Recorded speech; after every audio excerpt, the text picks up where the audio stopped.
और आगे बढ़ते, दुनिया इस समय एक साथ कई बड़े युद्ध मोर्चों पर झुलस रही है। एक तरफ मिडिल ईस्ट में ईरान अमेरिका जंग चल रही है, तो दूसरी तरफ रूस यूक्रेन युद्ध पहले से ही दुनिया की शांति की अस्त व्यस्त किए हुए। अब इसी बीच एशिया प्रशांत क्षेत्र में आई एक बड़ी खबर ने वैश्विक सामरिक संतुलन को हिला दिया है। पश्चिमी प्रशांत क्षेत्र से अमेरिका ने अपना इकलौता युद्धपोत यूएसएस जॉर्ज वॉशिंगटन को हटाकर सीधे मिडिल ईस्ट में तैनात कर दिया है, जिससे इस पूरे समुद्री इलाके में अमेरिकी मौजूदगी खत्म हो गई है। इससे चीन को खुला मैदान मिल गया है। अमेरिकी नौसैनिक बेड़ा हटने का सीधा फायदा उठाकर चीन ताइवान पर पूरी तरह हावी होने की फिराक में है। इतना ही नहीं, अमेरिकी राष्ट्रपति ने दक्षिण कोरिया के साथ जारी सैन्य अभ्यासों में कटौती करने के निर्देश दिए हैं और वहीं अमेरिका के इस फैसले में लंबे समय से दक्षिण कोरिया घात लगाकर बैठा है, यानी कि उत्तर कोरिया को सीधे शह मिल रही है। अब ऐसे में दुनिया के 3 प्रमुख मोर्चों यूरोप, मिडिल ईस्ट, एशिया पर एक साथ गहराता वो संकट क्या है? बड़े महायुद्ध की क्या दस्तक है? क्या अमेरिकी कदम और महाशक्तियों की महत्वाकांक्षाएं पूरी दुनिया को तेजी से तीसरे विश्व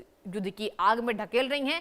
क्या इस बात का सीधा सबूत है कि पूरी दुनिया अब बहुत तेजी से तीसरे विश्व युद्ध के मुहाने पर पहुंच गई है? आज हम इस गंभीर मुद्दे पर लोगों की हमने राय जानी है। आइए देखते हैं लोगों ने क्या कुछ कहा है।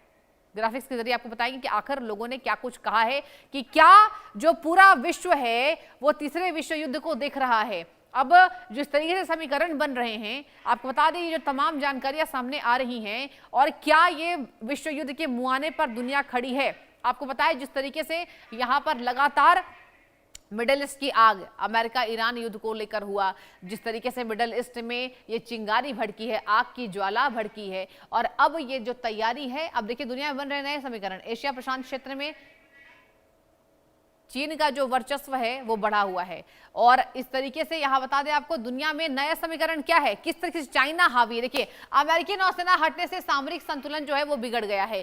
अमेरिका ने अपने नौसेना को हटा लिया है, जिससे सामरिक जो समीकरण है वो यहां पर बदल गया है और जिसके साथ आपको जानकारी दे रही कि उत्तर कोरिया को अमेरिकी उकसावे से खुली शह मिल रही है। अब उत्तर कोरिया भी एक्टिव हो गया है और ये बात पहले से ही एक्सपर्ट्स के द्वारा कही जा रही थी। आपको बताएं उत्तर कोरिया की एंट्री भी हो गई है।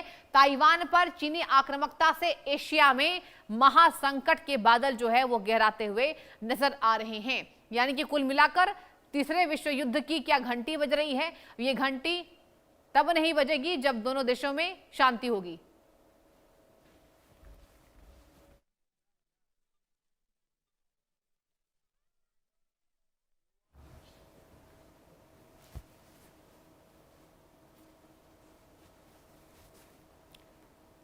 तो दुनिया में नए समीकरण बनते हुए नजर आ रहे। भारत अपनी रक्षा तैयारियों को दोगुनी करने में जुटा हुआ नजर आ रहा है और वहीं अमेरिका और चीन भी दर्शकों इसमें पीछे नहीं है। हालांकि अमेरिका ने अपनी नौसेना को हटा लिया है और जिस तरीके से यहां पर समस्याएं ज्यादा हैं, रशिया यूक्रेन और मध्य पूर्व में जारी महायुद्ध है। रशिया यूक्रेन और मध्य पूर्व में लगातार महायुद्ध की घंटी बज रही है। मध्य पूर्व में ईरान अमेरिका तनाव से सीधा टकराव बढ़ता जा रहा है और ताइवान पर चीनी आक्रामकता से एशिया में संकट है। अमेरिकी उकसावे से उत्तर कोरिया बेलगाम हो गया है। परमाणु शक्तियों के बीच गहराता भयानक तनाव है। कई मोर्चों पर एक साथ जारी युद्ध का फैलाव जो है वो नजर आ रहा है। आपूर्ति श्रृंखला बाधित होने से वैश्विक खाद्य मंदी चरम मौसमी पर घटनाओं से गहरा रहा है। बड़ा जलवायु संकट, जी हां, दुनिया भर में बढ़ती टेंशन, महंगाई और आर्थिक अनिश्चितता, वैश्विक शांति और सुरक्षा स्थापित करने में विफलता, साइबर हमलों और एआई के बढ़ते खतरे हो रहे हैं। देशों के बीच बढ़ती राजनीतिक और सैन्य प्रतिद्वंदिता, शरणार्थी संकट भी गहराया है और मानवाधिकारों का हनन हो रहा है। तृतीय विश्व युद्ध की मंडराती हुई गंभीर आशंकाओं को हमने आपको साझा किया।